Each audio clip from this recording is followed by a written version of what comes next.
আমি গত জুমায় যে বিষয়টি নিয়ে আলোচনা করেছিলাম, বিষয়টি মাঝখানে গিয়ে আমার সময় শেষ হওয়ার কারণে আলোচনা শেষ করতে পারিনি। আজকে ইনশাআল্লাহ আমার বিষয়টি নিয়ে আলোচনা শেষ করার চেষ্টা করব। আল্লাহ রাব্বুল আলামিন যেন আমাকে তৌফিক দান করেন। আমি যা বলার ইচ্ছা করেছি তা যেন আমি আপনাদের সামনে কোরআন এবং সহিহ সুন্নাহর আলোকে তুলে ধরার সুযোগ পাই। আল্লাহ রাব্বুল আলামিন যেন আমাকে সুযোগ করে দেন, আপনাদের বোধগম্য করে যেন আমাকে উপস্থাপনের সুযোগ করে দেন বলে আমিন। এবং আমি নিজকে সহ আপনাদের সকলকে নসিহা করব আলোচনার আলোকে, খুতবার আলোকে আমরা যেন ভালো ভালো কাজে উৎসাহিত হয়ে ভালো কাজ শুনে শেষ নয়, বরং আমাদের জীবনে যেন আমরা বাস্তবায়ন করতে পারি। জীবনে যতটুকু পারি যেন আমলে নিয়ে আসার চেষ্টা করতে পারি, তাহলেই আমাদের যেন সার্থকতা রয়েছে ইনশাআল্লাহ। আল্লাহ আমাদের তৌফিক দান করুন, আমিন। আমি যে বিষয়ে আলোচনা করেছিলাম তা হলো যে এই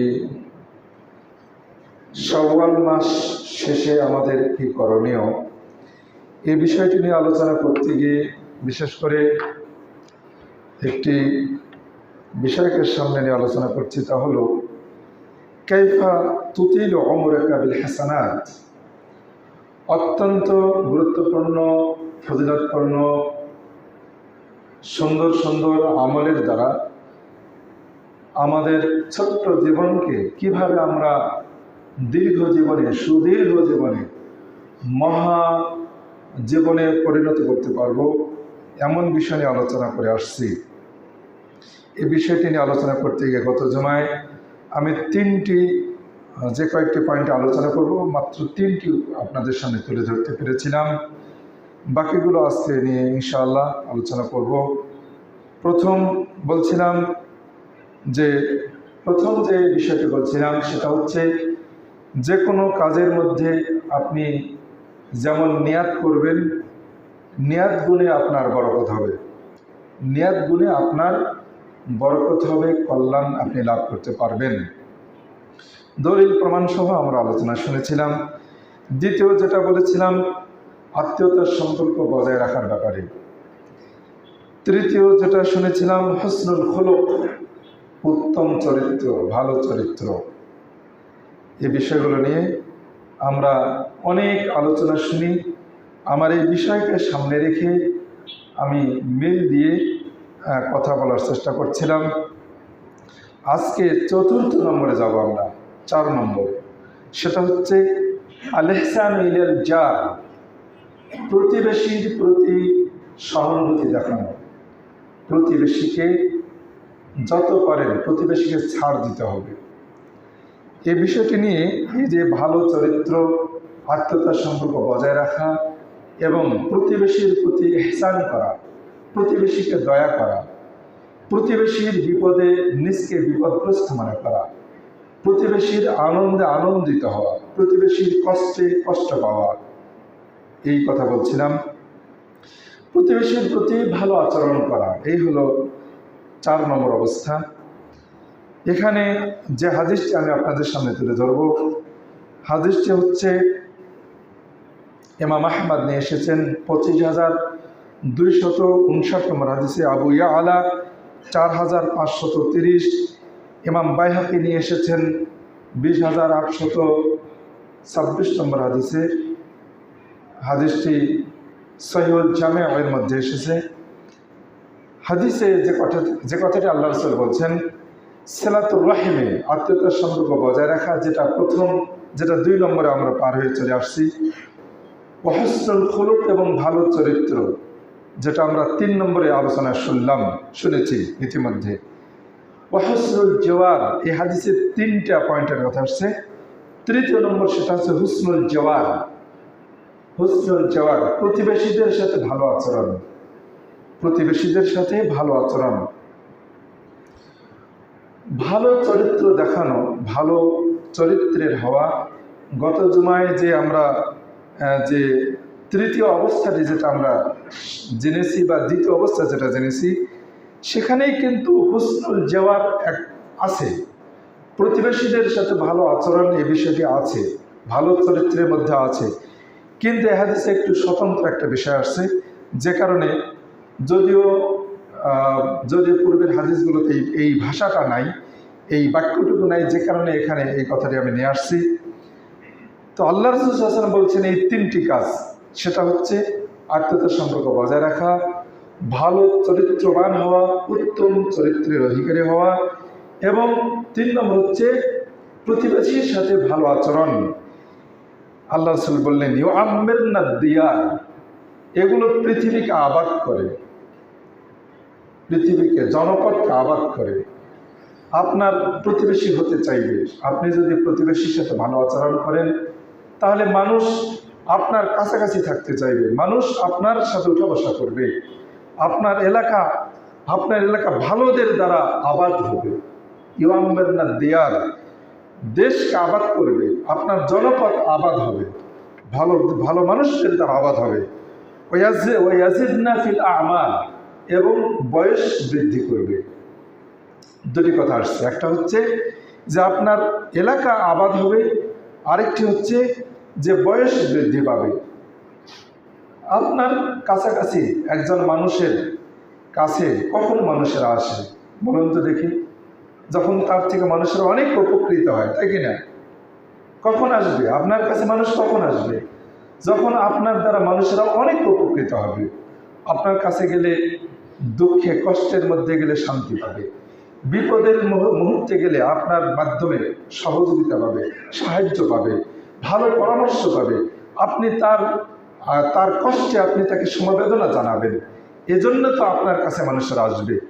তো যখন আপনার চরিত্র ভালো হবে, যখন আপনি প্রতিবেশীদের সাথে ভালো আচরণ করবেন, তখন মানুষরা আপনার কাছে উঠা বসা করে, আপনার সাথে উঠা বসা করবে। এটা হচ্ছে একটা ভালো দিক, এটা একটা ভালো দিক। আর আরেকটি কারণে সাধারণত মানুষের কাছাকাছি যায়, সেটা হচ্ছে দুনিয়াবী স্বার্থ হাসিলের জন্য। দুনিয়াবী স্বার্থ হাসিলের জন্য। এটা কিন্তু দুনিয়াবী স্বার্থ না, এটা হচ্ছে আল্লাহ রাব্বুল আলামিনের সন্তুষ্টির জন্য আপনিও করবেন, এবং আপনার কাছে যারা আসবে তারাও আল্লাহর সন্তুষ্টির জন্য আসবে। উভয়ই লক্ষ্য উদ্দেশ্য হবে আল্লাহ রাব্বুল আলামিনের সন্তুষ্টির জন্য। তাহলেই আপনার এলাকা আবাদ হবে এবং আপনার বয়স বৃদ্ধি পাবে। বয়স বৃদ্ধি পাবে এই বিষয়টি নিয়ে গত জুমাতেও আমি বলেছিলাম। বয়স বৃদ্ধি পাওয়ার অর্থ আমি আবারও স্মরণ করে দিতে চাই। বয়স বৃদ্ধি পাওয়া বাস্তবেই হয়তো সত্যিকারে বয়স বৃদ্ধি পেতে পারে, অথবা অর্থগতভাবে বয়স বৃদ্ধি পেতে পারে। বয়স বৃদ্ধি মনে করে নিন আপনার বয়সের সাথে, আপনার বয়সের ব্যাপারে লেখা আছে, আল্লাহ রাব্বুল আলামিন তাকদীর লিখে রেখেছেন, শর্ত করে রেখেছেন। যদি আপনি প্রতিবেশীর সাথে ভালো আচরণ করেন তাহলে আপনি বাঁচবেন 80 বছর, আর যদি প্রতিবেশীর সাথে ভালো আচরণ না করেন তাহলে আপনি বাঁচবেন 40 বছর। এভাবে সরকার করে দেওয়া হয়েছে। এই শর্ত সাপেক্ষে বাস্তবেই, যেহেতু আল্লাহ এবং তার রাসূল এই হাদিসের ব্যাখ্যা বলেননি যে বাস্তবে বৃদ্ধি পাবে না, অর্থগতভাবে পাবে। আলেমদের ব্যাখ্যা, এটা আলেমরা বলছেন। আল্লাহ রাসূল সাল্লাল্লাহু আলাইহি ওয়াসাল্লাম সরাসরি বলেছেন বয়স বৃদ্ধি পাবে। কাজে আল্লাহ রাসূলের কথার আলোকে আমরা সত্যিকারে যদি ধরে নিই যে বয়স বৃদ্ধি পাবে, তাহলে মূলত কিন্তু এই অর্থটা নেওয়াটাই বেশি যুক্তিযুক্ত, যেহেতু আল্লাহ রাসূল কোনো ব্যাখ্যা করেননি। বয়স বৃদ্ধি পাবে, বাস কথা শেষ। বয়স বৃদ্ধি পাবে, তাহলে বোঝা গেল যদি কোনো ব্যক্তি ভালো চরিত্রের হয়, ভালো আচরণের হয়, তাহলে তার বয়সের সাথে এই শর্ত করে দেওয়া হয়েছে, তাকদীরে লিখে দেওয়া হয়েছে যে সে যদি ভালো চরিত্রবান হয়, যদি প্রতিবেশীর সাথে ভালো আচরণ করে, তাহলে সে বেঁচে থাকবে 80 বছর, 100 বছর ভালো আমলের দ্বারা। যদি কোনো ব্যক্তি ভালো আমলের দ্বারা দীর্ঘদিন বেঁচে থাকে, এটা ভালো দিক না খারাপ দিক? অনেক বড় ভালো দিক। কাজেই ভালো আমল নিয়ে দীর্ঘদিন বেঁচে থাকা এটা অনেক বড় ভালো বিষয়। কারণ শহীদ যারা হয়ে যায়, অল্প বয়সে শহীদ হয়ে যায়, হাদিসে যেটা আসছে, যারা দীর্ঘ বয়স পেয়েছে অথচ শহীদ হয়নি, কিন্তু ভালো আমলের দ্বারা তারা শহীদকে অতিক্রম করতে পারে, এমনটা বলে করে। কাজেই ভালো আমলের দ্বারা কেউ দীর্ঘদিন বেঁচে থাকাটা কারো এটা তার জন্য ভালো দিক। কাজেই বোঝা যাচ্ছে যে প্রতিবেশীর সাথে ভালো আচরণ করা, ভালো চরিত্রবান হওয়া, এটা বয়সকে বৃদ্ধি করে। আর অর্থগতভাবে বয়স বৃদ্ধি, এটা তো আমরা গত জুমায় আলোচনা শুনেছি, আমি পুনরাবৃত্তি করতে চাচ্ছি না। কাজেই আসুন আমরা ভালো চরিত্রের অধিকারী হব। এই বিষয়টি নিয়ে প্রতিবেশীর সাথে ভালো আচরণ, আত্মীয়দের সাথে ভালো আচরণ, এই বিষয় নিয়ে আরো একটা স্বতন্ত্র ইনশাআল্লাহ অত্যন্ত গুরুত্বপূর্ণ কথা আছে। বিষয়ে অনেক সুন্দর সুন্দর হাদিস আসছে যেগুলো আমাদের শোনা উচিত। হয়তো আমরা অনেকে জানি বা জানি না, আমরা হয়তো অনেক ভুল করে আসছি, ভুল করে চলেছি, সেই ভুলগুলো থেকে হয়তো উঠে আসতে পারবো ইনশাআল্লাহ। আমি এই বিষয় নিয়ে আবার আলোচনা করবো ইনশাআল্লাহ। আল্লাহ আমাদের তৌফিক দান করুন, বলে আমিন। ভালো আচরণ, ভালো চরিত্রের অধিকারী হওয়ার আল্লাহ তৌফিক দান করুন, আমিন। এই হাদিসটি না বললে না, একটা হাদিস আমি বলতে যাচ্ছি। আল্লাহ রাসূল বলেছেন, মান উতিয়া হাজ্জাহু মিনার রিফকি, ভালো চরিত্রের হওয়ার প্রধান মাপকাঠি হচ্ছে কোমল, যার বৈশিষ্ট্য যত নরম, যে নরম অন্তরের। আল্লাহ রাসূল বললেন যে মান উতিয়া হাজ্জাহু মিনার রিফকি, যাকে কোমল চরিত্র দেওয়া হয়েছে, নরম কোমলতা দান করা হয়েছে, যাকে কোমলতা দান করা হয়েছে, ফাকাত উতিয়া হাজ্জাহু মিনাল খাইরি, তাকে কল্যাণের একটা বিশেষ অংশ দেওয়া হয়েছে, দান করা হয়েছে। সুবহানাল্লাহ। যার বুঝতে হবে এটা আল্লাহ রাসূল বললেন, কোনো মানুষ নয়, অন্য কোনো ব্যক্তি নয়। আল্লাহ রাসূল বললেন যাকে কোমলতা দেওয়া হয়েছে তাকে কল্যাণের একটা অংশ দান করা হয়েছে। ওমান হরিমা হাজ্জাহু মিনার রিফকি, বিপরীতে যাকে কোমলতা থেকে বঞ্চিত করা হয়েছে, আপনি সব ভালো কাজ করেন কিন্তু কঠিন চরিত্রের, আল্লাহ রাসূল বললেন তাকে কল্যাণের একটা অংশ থেকে বঞ্চিত করা হয়েছে। তাহলে কোমলতা থাকাটা একটা আলাদা বিষয় কিনা, অতিরিক্ত গুরুত্ব রয়েছে। আল্লাহ রাসূল সাল্লাল্লাহু আলাইহি ওয়াসাল্লাম তিনি এরপরে বলেছেন, ওই যে গত জুমায় যে হাদিসটি বলেছিলাম যে মিজানের নেকির ওজনের পাল্লায়, নেকির পাল্লায় সবচেয়ে বেশি যে নেকিটা ভারী হবে সেটা হচ্ছে চরিত্রের নেকি, ভালো চরিত্রের নেকি। এই বিষয়টা আমরা গত জুমায় শুনেছি। বাস আমরা যতটুকু জানতে পারলাম, অল্প বয়সে সংক্ষিপ্ত জীবনের, দীর্ঘ জীবনের আশা যদি আমরা করতে চাই, আমরা যদি বাস্তবেই আল্লাহ রাব্বুল আলামিন দীর্ঘ হায়াত আপনার জন্য লিখে রেখেছেন, সেই পরিপূর্ণ হায়াত যদি পেতে চাই, অথবা অল্প হায়াতে, অল্প জীবনে হাজার হাজার বছর বেঁচে থাকার মতো আমল করতে চাই, তাহলে কি করতে হবে? উত্তম চরিত্র হতে হবে, ভালো চরিত্রের হতে হবে ইনশাআল্লাহ। আল্লাহ আমাদের তৌফিক দান করুন, সকল বলে আমিন। 5 নম্বর অবস্থা, সেটা হচ্ছে মসজিদে জামাতের সাথে সালাত আদায় করা। এটা আমরা সবাই জানি, আমাদের কাছে কারো অজানা নেই। সহিহ বুখারী এবং মুসলিমের হাদিস, সহিহ বুখারীতে 645, সহিহ মুসলিমে আসছে 650 নম্বর হাদিসে আল্লাহ রাসূল বলেছেন, সালাতুল জামাতে আফদাল মিন সালাতিল ফারদে ব27 দারাজা।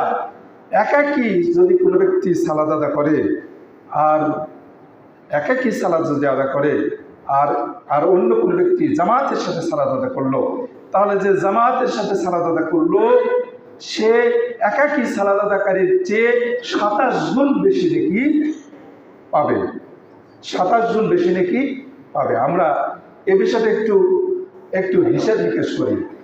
যদি কোনো ব্যক্তি একদিন 5 ওয়াক্ত সালাত মসজিদে জামাতের সাথে আদা করে, আরেকজন দ্বিতীয় ব্যক্তি 5 ওয়াক্ত সালাত মসজিদে একদিন জামাতের সাথে আদা করলো না, যিনি জামাতের সাথে 5 ওয়াক্ত সালাত আদা করলেন, তার চেয়ে যিনি জামাতের সাথে সালাত আদা করলেন না, কয়দিন এগিয়ে থাকলেন ভাই?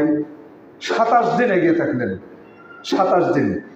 কোনো ব্যক্তি যদি 1 বছর, পুরো 1 বছর, ইল্লা বিউযরিন শারঈয়্যিন, শরীয়ী উযর ছাড়া, শরীয়ী উযর যে উযর অসুস্থতার কারণে সফরে আছেন, কোনো কারণবশত আপনি জামাতের সাথে সালাত আদা করতে পারলেন না, যে ব্যক্তি বরাবর একটা ভালো কাজ করে আসেন, কোনো কারণে যদি না করতে পারেন, তাহলে আল্লাহ রাব্বুল আলামিন তাকে সেই নেকিটা দিয়ে দেবেন।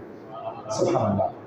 তো এই শরীয়ী উযর ছাড়া ইচ্ছাকৃতভাবে অলসতাবশত যদি কোনো ব্যক্তি জামাতের সাথে 1 বছর সালাত আদা করলো, আর আরেকজন ব্যক্তি তার অভ্যাস নাই মসজিদে এসে সালাত আদা করা, তাহলে 1 বছর যে ব্যক্তি আদা করলো আর যে 1 বছর করলো না, তার চেয়ে যে ব্যক্তি 1 বছর আদা করলো সে 27 বছর এগিয়ে থাকবে। থাকবে কি না? 27 বছর এগিয়ে থাকবে। এভাবে কোনো ব্যক্তি যদি সারা জীবন এভাবে যদি কোনো ব্যক্তি করে যায়, তাহলে দেখুন আমরা একটু হিসাব নিকাশ করি, কত শত শত বছর বেঁচে থাকার মতো আমল সম্ভব যদি কোনো ব্যক্তি নিয়মিত জামাতের সাথে সালাত আদা করে। তাহলে আমরা শুধু রমাজানেই কেন, রমাজান চলে গেছে, জামাত শেষ, শুধু তারাবির জামাতেই জামাত, ওটা তো নফল সালাত। কখন আমরা ছোট ছোট দেখবো না। নফল সালাতের জামাত অবশ্যই তাকে গুরুত্ব দেব, কিন্তু নফলের তুলনায় ফরজকে কত বেশি গুরুত্ব দিতে হবে। আপনি বোনাস কিনে ধরে আছেন, আসলটা বাদ দিচ্ছেন। আসল না ধরলে বোনাস কি পাওয়া যাবে? ইমান নাই সালাদ হবে, ওযু নাই সালাদ হবে। ওযু নাই সালাদ কি করে হয়? আপনার ফরজ নাই, নফল কি করে হয়? আসল আমরা এই বিষয়গুলো অনেক শুনেছি, কাজেই শুধু রমাজানই নেই, রমাজান চলে গেছে, আমল ছেড়ে দেওয়া যাবে না, বরং ধরে থাকতে হবে জামাতের সাথে। আমাদের এই ইবাদতগুলো ধরে থাকার চেষ্টা করতে হবে। আল্লাহ আমাদের তৌফিক দান করুন, সকল বলে আমিন। ষষ্ঠ অবস্থা মসজিদে বাড়িতে ওযু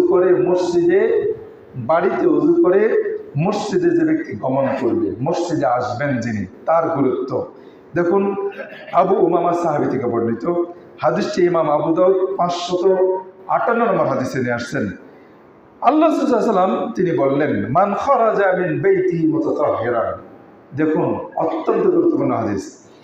যে ব্যক্তি তার বাড়ি থেকে ওযু অবস্থায় মসজিদে এসে ওযু করলেন না, বাড়িতে পরিপূর্ণভাবে মুতাতাহহিরান, মুখস্থ ওযু নয়, ওযুর মধ্যে কোনো বেদাত থাকা দেখবে না। ঘাড় মাসা করলেন, আকাশের দিকে তাকিয়েও দোয়া করলেন, ওযুর মধ্যে অনেক বেদাত আছে, এই বেদাতগুলো ত্যাগ করতে হবে, সুন্নাহ মতে ওযু করতে হবে, পরিপূর্ণ ওযু করতে হবে।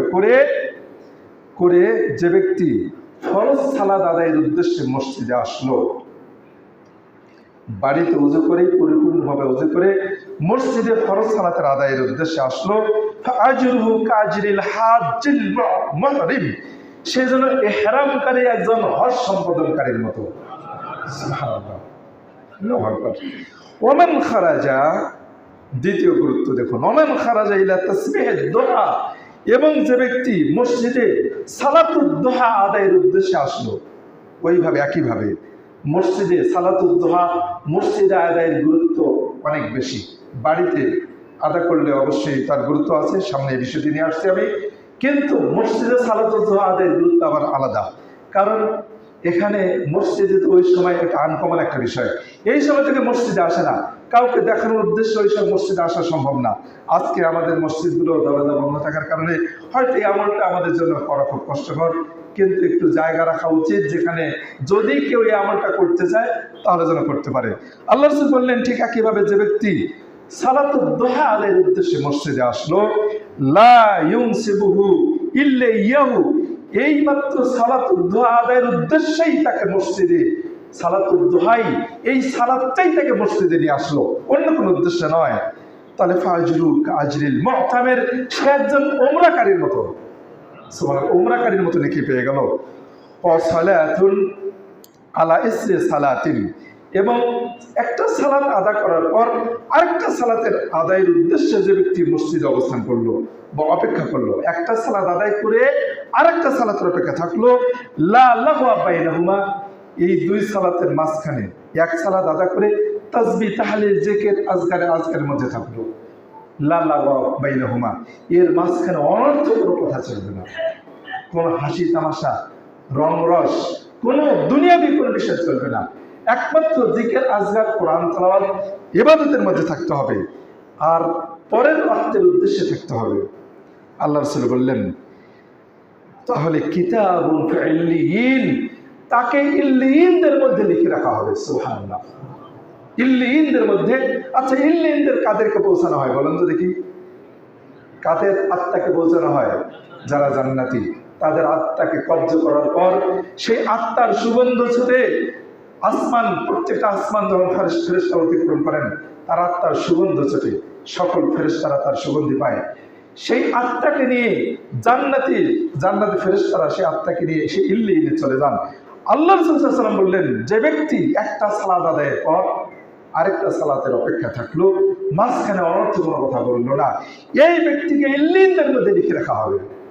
সুবহানাল্লাহ, মানে এর ফজিলত এত বেশি যা কল্পনা করা যায়। আল্লাহু আকবার। দেখুন, আমরা এই হাদিসটি নিয়ে একটু বিশ্লেষণ করি। হয়তো ভাববেন যে আমাদের সময় নেই, মাগরিব পর আপনার মনে করে মাগরিবের সালাত আদায় করলেন, এসা পর্যন্ত আপনার কোনো কাজ নাই, বাজারে অনর্থ গল্প গুজব না করে সেই চা চক্র ইত্যাদি অনর্থ সময় নষ্ট না করে যদি মসজিদে বসে এসা পর্যন্ত থাকেন, বা আসর করলেন, আসর থেকে মাগরিব পর্যন্ত থাকলেন, এটাকে এতাকাফ বলা হয়। কাজেই এই ব্যক্তির আমরা যখন তখন ইচ্ছা হজের নেকি দিতে পারবো ইনশাআল্লাহ।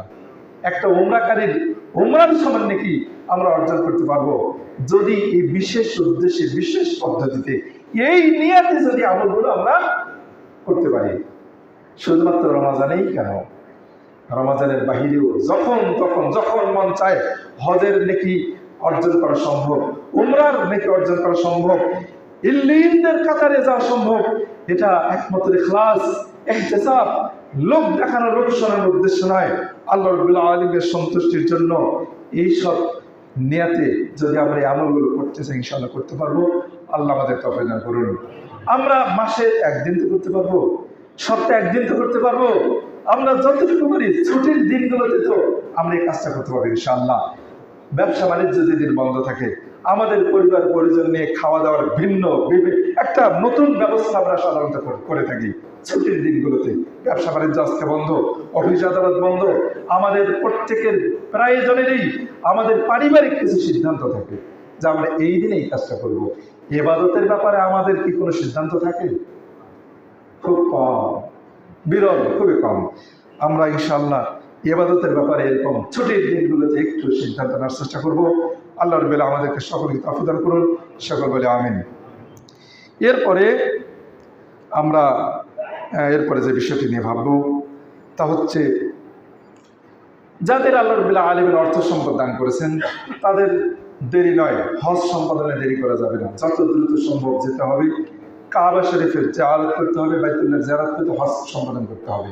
কারণ হজ যদি কোনো ব্যক্তি হজ করেন, হজ থেকে যেদিন তিনি ফিরবেন, আল্লাহ রাসূল বলেছেন কায়াউমিন ওয়ালাদাতহু উম্মুহু, সে হজ থেকে যখন ফিরবে যেন তার মা তাকে আজকেই জন্মদান করলো। সুবহানাল্লাহ। তাহলে এটা অনেক বড় ফজিলতপূর্ণ। আমি এখানে যে বিষয়টি বলতে চাচ্ছি, আল্লাহ রাব্বুল আলামিনের সেই বাইতুল্লাহিল হারাম, কাবা শরীফের হেরেমের মধ্যে হজ করতে গিয়ে মক্কার বিভিন্ন অলিগলি ঘুরে বেড়া, এদিক সেদিক ঘুরে বেড়া, শুধু দর্শন, বাজার, মার্কেটিং, সোনা দানা কেনা, এইসব করতে গিয়ে কত অর্থ সালাত চলে যাচ্ছে। এটা আমি এরকম দেখে আসছি ভাইরা আমার। অনেকেই এটা যেন একটা সফর, মানে কি বলে, মনোরঞ্জন, ইবাদত নয়, এরকম লোকদের সংখ্যাই বেশি। ইবাদত করতে গেছেন এমনদের সংখ্যা খুব কম।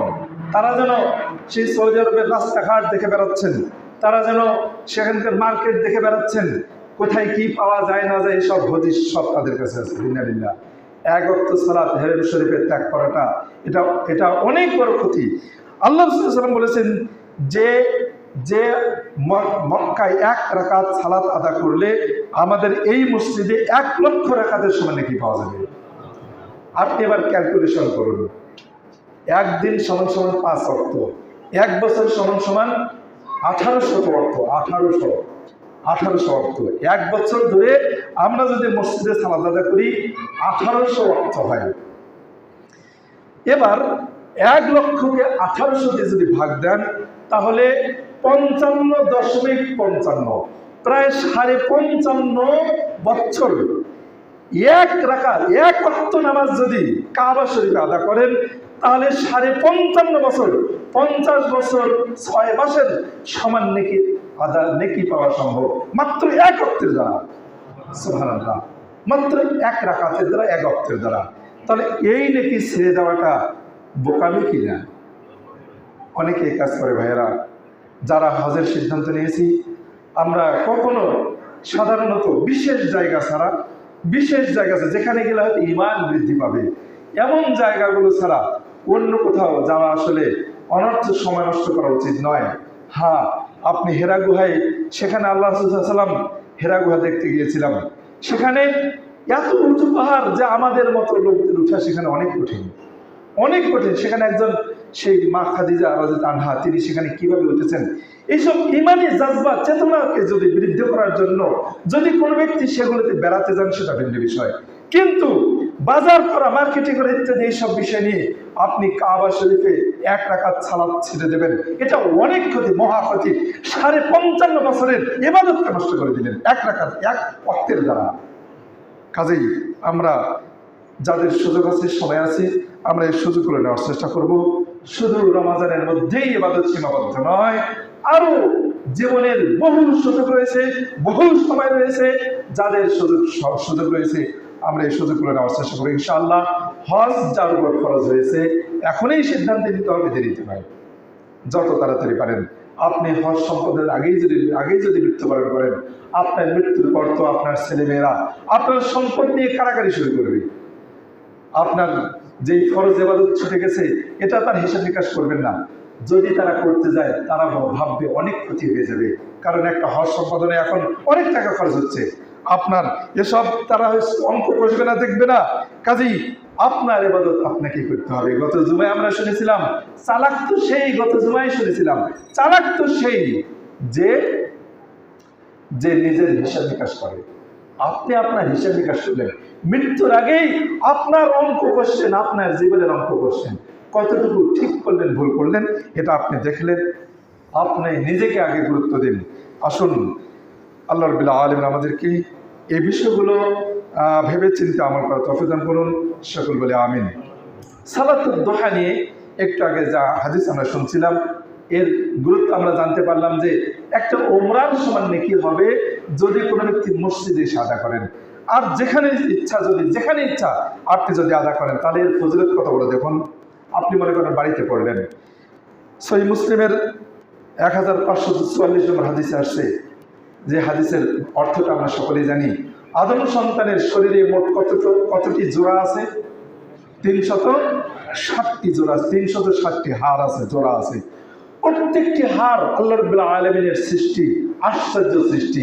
এতে কোনো তেল দিতে হয় না, এতে কোনো সার্ভিসিং করতে হয় না, এতে কোনো ওই যে আল্লাহ রাব্বুল আলামিন তৈরি করে পাঠিয়ে দিয়েছেন, এটা কোনো মেকারের কাছে যেতে হয় না। আল্লাহ রাব্বুল আলামিন, আল্লাহু আকবার। কাজেই এটা ভাবলে আশ্চর্য লাগে। আমার আল্লাহ রাব্বুল আলামিন প্রত্যেকটা সৃষ্টিকে নিয়ে ভাবলে আল্লাহ যা আছেন, শ্রেষ্ঠ যা আছেন, এটা তা প্রমাণ করে। আমাদের মুরব্বী এখানে বলেন, আমাদের এক মুরব্বী এখানে বারবার এই কথাটি বলেন, 1 লাদা গোবর যদি একটা উটকে প্রমাণ করে যে এখানে একটা উট এসেছিল, এখানে গরুর গোবর পাওয়া গেল, ছাগলের মল পাওয়া গেল, কি প্রমাণ করবে যে ছাগল এসেছিল, এখানে গরু এসেছিল? আল্লাহ রাব্বুল আলামিন হাজার হাজার লক্ষ লক্ষ কোটি কোটি সৃষ্টি, প্রত্যেকটা অণু পরমাণু যা আছে সবই আল্লাহ রাব্বুল আলামিনের সৃষ্টি। 1 খণ্ড গোবর যদি গরুকে প্রমাণ করে, তাহলে প্রত্যেকটা সৃষ্টি, প্রত্যেকটা টুকরা অণু পরমাণু খালেক, মালিক রয়েছেন, মহান স্রষ্টা আল্লাহ আছেন, তা প্রমাণ করে কিনা? অবশ্যই করে। কাজেই আদম সন্তানের প্রত্যেকটি জোড়ার উপরে শুকরিয়া স্বরূপ সাদাকা আছে, দান আছে।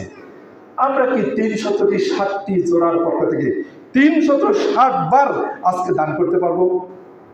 যত বড় কোটিপতি হোক না কেন, হয়তো যদি কেউ কোনো উদ্দেশ্য করে থাকেন যে আমি এতবার আজকে দান করব, হয়তো করতে পারেন ইনশাআল্লাহ। আল্লাহ রাব্বুল আলামিন এরকম বান্দাকে রেখেছেন, এমন দানবীর বান্দাকে আমি দেখেছি, আছেন, কিন্তু এরকম আছেন, আল্লাহ আলাম। কিন্তু এটা সকলের দ্বারা সম্ভব নয়। আল্লাহ রাসূল বললেন যে প্রত্যেক যতবার তাসবিহ করবেন একটা করে নেকির কাজ, একটা করে সাদাকা হবে। আলহামদুলিল্লাহ বলবেন, একটা করে সাদাকা হবে। সুবহানাল্লাহ বলবেন, একটা সাদাকা হবে। অর্থাৎ একবার আলহামদুলিল্লাহ বলবেন, একটা জোড়ার পক্ষ থেকে সাদাকা আদায় হলো। একবার সুবহানাল্লাহ বললেন, একটা জোড়ার পক্ষ থেকে সাদাকা আদায় হলো। আবার আল্লাহু আকবার বললেন, একটা জোড়ার পক্ষ থেকে সাদাকা আদায় হলো। এভাবে আল্লাহ রাসূল বললেন, এভাবে প্রত্যেকটা জোড়ার পক্ষ থেকে সাদাকা আদায় হবে।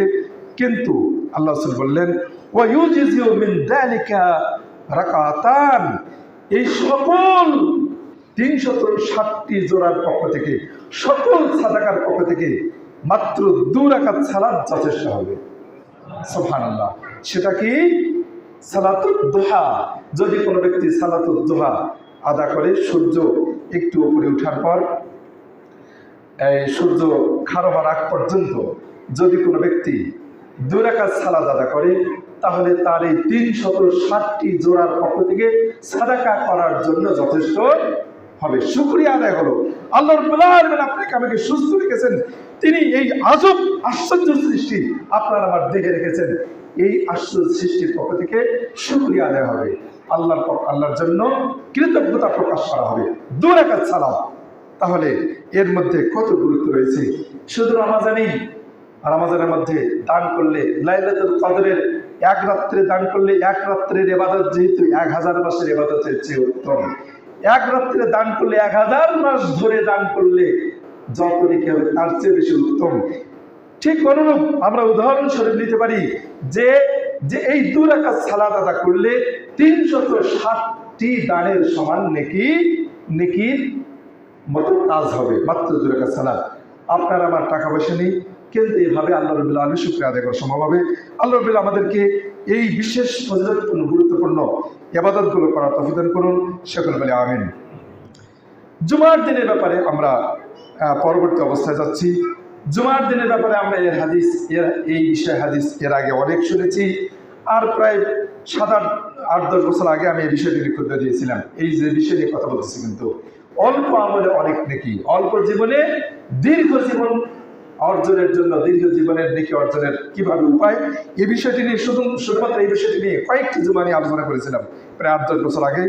যাই হোক, এই হাদিসটা আমরা বারবার আমি আপনাদেরকে স্মরণ করে দিই।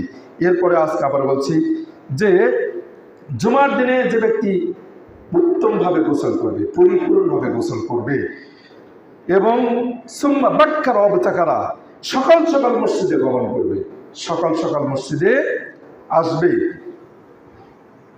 জুমার দিনে প্রথম ওয়াক্তে মসজিদে আসবে, সকাল সকাল আসবে। তারপর ওয়ামাশা ওয়ালা মেরকাব, পায়ে হেঁটে আসলো, কারণ কোনো কিছুতে আরোহণ করে নয়। হ্যাঁ, আপনার বাড়ি দূরে আছে, হেঁটে আসা সম্ভব নয়, ইন্নামাল আমালু বিন্নিয়াত। আল্লাহ রাব্বুল আলামিন আপনাকে নেকির গুণে বরকত দিতে পারেন ইনশাআল্লাহ। আল্লাহ রাসূল এখানে বলছেন যে পায়ে হেঁটে আসলো, কোনো কিছু আরোহণ করে নেয়। ওয়াদানা মিনাল ইমাম, ইমামের কাছাকাছি বসলেন।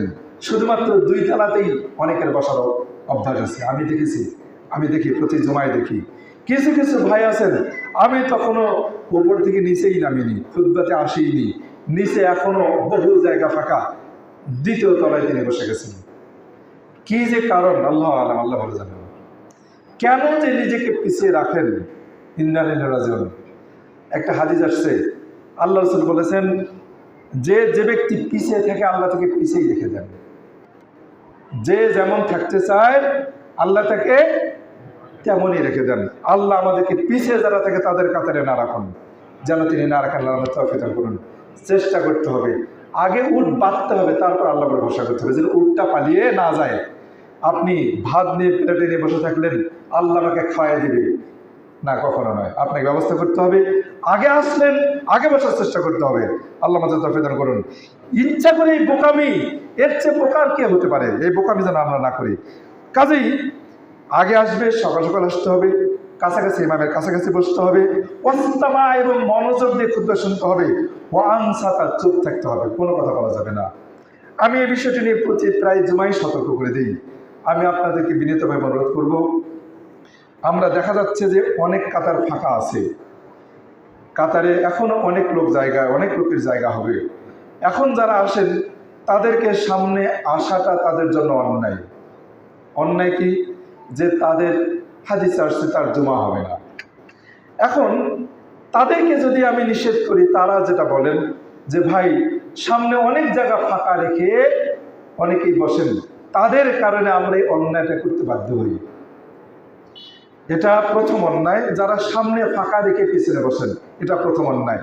যারা নিচতলায় জায়গা থাকতে 2 তলায় বসেন, ঠিক অনুরূপ সামনের কাতারে জায়গা থাকতে যারা পিছিয়ে বসেন, এই দুটাই কিন্তু প্রায় সেম কাছাকাছি। আমরা এই অন্যায় করবো না, সামনে ফাঁকা রাখবো না, ফাঁকা রেখে আগে মনে রাখবেন, প্রথম কাতার যখন শেষ হবে, পূর্ণ হবে, তারপর 2য় কাতারে জায়গা নেবেন। 2য় কাতার যখন পূর্ণ হবে, ভর্তি হবে, তারপর তৃতীয় কাতারে জায়গা নেবেন, এভাবে বসবেন। এটা হচ্ছে জুমার দিনের আদব, এটা হলো সিস্টেম। কিন্তু আমরা বিভিন্ন দিকে জায়গা আছে, সামনের কাতারে জায়গা আছে, পিছনের 2, 3, 4 নম্বর কাতারে আপনি কোনো এক জায়গায় জায়গা নিলেন না, এটা ঠিক নয়, অবশ্যই ঠিক নয়। হাদিসে আল্লাহ রাসূল যেটা বললেন, ইমামের কাছাকাছি বসতে হবে, মনোযোগ দিয়ে খুতবা শুনতে হবে, ওয়ানসাদে চুপ থাকতে হবে, অরামেলহু, অনর্থ কোনো কথা বলা যাবে না, একবারে না, টোটালি না। আপনি যত ভালোই করুন না কেন, যত ভালোই করুন না, আরেকজনকে চুপ হয় কথাটাও বলা যাবে না। কানালহু, এই শর্তগুলো যার মধ্যে আছে, কানালহু বিকুল্লে খুতুয়াতেন, তার প্রত্যেক কদমে কদমে, প্রত্যেক ধাপে ধাপে, যতগুলো ধাপ সে ফেলবে, প্রত্যেকটা ধাপে ধাপে মসজিদ আসা পর্যন্ত, প্রত্যেকটি ধাপে আমাল সানাতিন আজরে আজর সিয়ামে অকেয়ামেহা, 1 বছর ধরে সিয়াম পালন করলে, 1 বছর, পূর্ণ 1 বছর ধরে সিয়াম পালন করলে যে নেকি পাওয়া যায়, পূর্ণ 1 বছর ধরে কিয়ামুল লাইল করলে যে নেকি পাওয়া যায়, এতগুলো নেকি প্রত্যেক কদমে কদমে দেওয়া হবে। সুবহানাল্লাহ, সুবহানাল্লাহ। দেখুন, এই মসজিদের মুসল্লি যারা রয়েছেন, আমাদের কম বেশি প্রায় জনেরই বাড়ি কিন্তু বেশি দূরে, অনেক দূরে। অনেক ভাই হেঁটে হেঁটে আসেন, আজকে দেখেছি অনেকে হেঁটে হেঁটে আসছেন। আমি যখন হুন্ডায় আসি, কাউকে হেঁটে আসতে দেখেছি। দেখা যাচ্ছে যে তার বাড়ি, আমি যত দূরে জানি, আমি অনুমান করে বলছি, ধরে নিলাম 2000 কদম, তার বাড়ি প্রায় 2000 কদম দূরে। 1000 কদমেই যদি দূরে হয় না, হোক না কেন, 1000 কদম যদি হয়, 1 কদমে 1 বছর, তাহলে 1000 কদমে 1000 বছর সমান। 1000 বছর ধরে, প্রত্যেক 1000 বছর ধরে কিয়ামুল লাইল কি করা সম্ভব? প্রত্যেক রাত্রি? এটা কখনো সম্ভব নয়। আমাদের সুস্থতা অসুস্থ আছে, এটা হাদিসেও নিষেধ। সারা রাত ইবাদত করবেন, ঘুমাবেন না, আল্লাহ রাসূল নিষেধ করেছেন। এই বৈরাগ্য জীবন ইসলামে নিষিদ্ধ। প্রত্যেক দিন আল্লাহ রাসূল বললেন, তোমার চোখের হক আছে, তোমার দেহের হক আছে, তোমার স্ত্রীর হক আছে, তোমার পরিবারের হক আছে। কাজেই সারা রাত ঘুমানো ইসলামে না, সারা রাত জেগে থাকা ইসলামে নিষেধ। ঘুমাবেন, ইবাদত করবেন, আল্লাহ রাসূল তাই করেছেন। কিন্তু এই পদ্ধতিতে যদি কোনো ব্যক্তি জুমার সারাদা করেন, তাহলে দেখুন, 1 সেকেন্ড না ঘুমিয়ে, একদিনও সিয়াম ছেড়ে না দিয়ে যে নেকি পাওয়া যাবে, কতগুলো নেকি পাওয়া সম্ভব। সুবহানাল্লাহ। তাহলে প্রতি মাসে কয়টা জমা হচ্ছে? 4 বা 5 জমা, 4000 বছর, 5000 বছর। মাসে যদি 4000, 5000 বছরের সময় নেকি পাওয়া যায়, তাহলে বছরে কত হাজার, কত সপ্তাহে, কত, 1 বছর সমান প্রায় 50 থেকে 52টি জমা, অনেক জমা। এত 50,000 বছর, 1 বছর ধরে কোনো ব্যক্তি যদি এভাবে ইবাদত করেন, 50,000 বছর বেঁচে থাকার সময় নাকি অর্জন করা সম্ভব, যেটা আদম সন্তানের কখনো সম্ভব নয়। সুবহানাল্লাহ। শুধু রমাদানের মধ্যেই কেন আমরা আমাদের আমলটাকে সীমাবদ্ধ রাখবো ভাইরা? কি কারণে? আমলের সময় কি শেষ? রমাদান শেষ, আল্লাহ কি চলে গেছেন? ইন্নালিল্লাহ, কখনো নয়। আসুন আমরা এই বিষয়গুলো খেয়াল করব।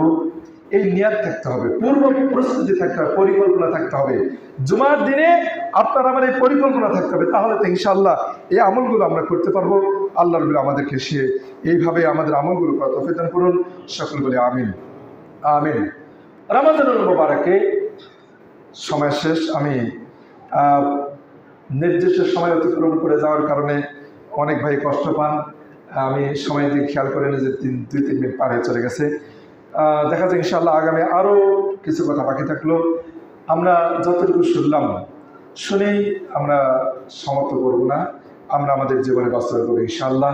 আল্লাহ আমাদের আমলগুলোকে কবুল করুন এবং আমাল হাসানা, আমল সালেহ, ভালো সালেহ আমল মানুষকে দেখানো এবং শোনানোর উদ্দেশ্য নয়, শিরক মুক্ত, রিয়া মুক্ত আমল করার আল্লাহ আমাদের তৌফিক দান করুন। সকলে আমিন, আমিন। রাহমাকুমুল্লাহ।